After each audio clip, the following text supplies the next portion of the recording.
स्वागत है आप सभी का बहुत बहुत हमारे चैनल पे। देखिए, रक्षाबंधन का पावन पर्व निकट है। आज की वीडियो में रक्षाबंधन से संबंधित चर्चा करेंगे। चर्चा इसलिए करेंगे कि रक्षाबंधन को लेकर के कई बार बहुत सारी भ्रांतियां पैदा हो जाती हैं। इससे पिछले वर्ष भी भद्रा के चलते बहुत ज़्यादा भ्रम पैदा हो रहा था। एक बार तो रात्रि के समय राखी बांधने का समय निकला था। तो यही सब हम वीडियो के माध्यम से बताना चाहेंगे कि रक्षाबंधन का जो पर्व है इस बार 9 अगस्त 2025 शनिवार के दिन पड़ रहा है। और बहुत इस बार बड़ी अच्छी बात यह है कि कई वर्षों बाद इस बार रक्षाबंधन पर भद्रा का कोई साया नहीं, यानी भद्रा बाधक नहीं बनेगी। कारण कि भद्रा में रक्षाबंधन जो है पूर्णता निषेध होता है।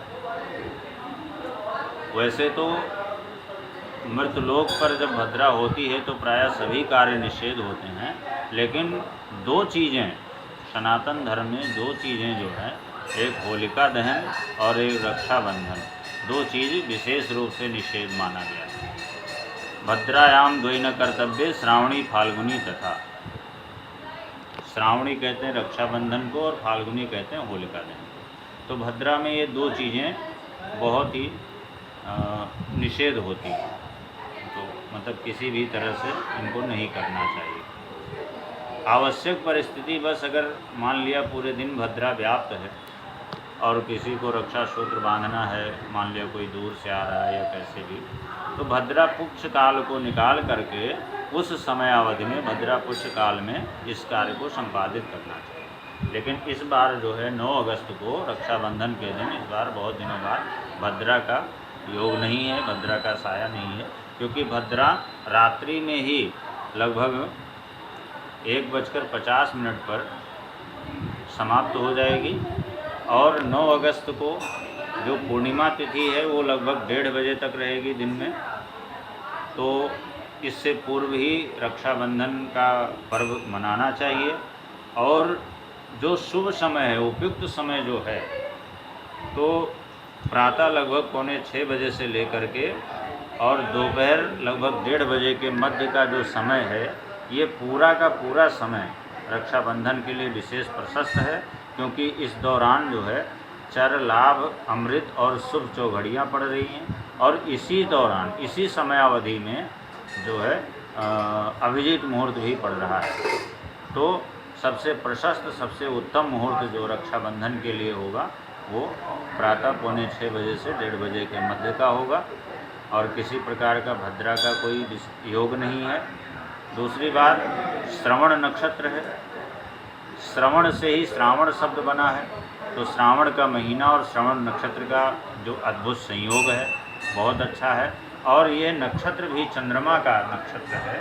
तो चंद्रमा के नक्षत्र होने की वजह से ये अपने आप में एक अच्छा संयोग बनाता है। साथ में इस दिन जो योग है वो सौभाग्य योग है। तो कुल मिलाकर के इस बार रक्षाबंधन पे बहुत ही शुभ योग और बड़े ही सुंदर संयोग पड़ रहे हैं। समय अवधि हमने आपको बता दी। रक्षाबंधन के अलावा इस दिन जो है बहनें भाइयों के उस पर कलाई पे राखी बांधती हैं। इसके अलावा भी जो पुरोहित वर्ग होता है अपने यजमानों को रक्षा सूत्र बांध करके उनकी रक्षा की कामना करता है। गुरु अपने शिष्य को रक्षा बांध करके उसकी रक्षा की कामना करता है, आशीर्वाद देता है। इसके अलावा आज जो वैदिक कर्मकांडी लोग हैं उनके लिए यज्ञोपवीत बदलने का आज दिन होता है और उपाकर्म करने का भी दिन होता है। तो एक प्रकार से रक्षाबंधन को संस्कृति दिवस भी कहा गया है। इस दिन जो है संस्कार करने वाले, संस्कार कराने वाले लोगों को यज्ञोपवीत आदि बदलना चाहिए, उपाकर्म करना चाहिए। खास करके ऋग्वेद, यजुर्वेद और अथर्ववेद वेदियों के लिए ये दिन उपाकर्म के लिए विशेष प्रशस्त होता है। और साम वेदियों के लिए दूसरा दिन होता है। तो इस दिन उपाकर्म के लिए भी जो मुहूर्त है, जो समयावधि है, वो 1:30 बजे से पूर्व होगी। इससे पहले ही पूर्णिमा समाप्त होने से पूर्व। वैसे तो उदय व्यापिनी तिथि के सिद्धांत को अगर लिया जाए तो पूरे दिन ही ये कार्य किया जा सकता है, परंतु अगर पूर्णिमा के रहते रहते स्नान और दान किया जाता है तो उसका बहुत अधिक फल प्राप्त होता है। और साथ में पूर्णिमा तिथि के दिन, पूर्णिमा के दिन स्नान और दान का विशेष महत्व होता है। तो इस दिन स्नान और दान करने से हर प्रकार से संतुष्टि प्राप्त होती है और बहुत पुण्य लाभ प्राप्त होता है। इस बार श्रवण नक्षत्र, सौभाग्य योग और श्रावण का महीना, शनिवार का दिन, तो कई प्रकार से इस बार रक्षाबंधन सभी के लिए बहुत शुभ रहेगा। बहुत बहुत धन्यवाद।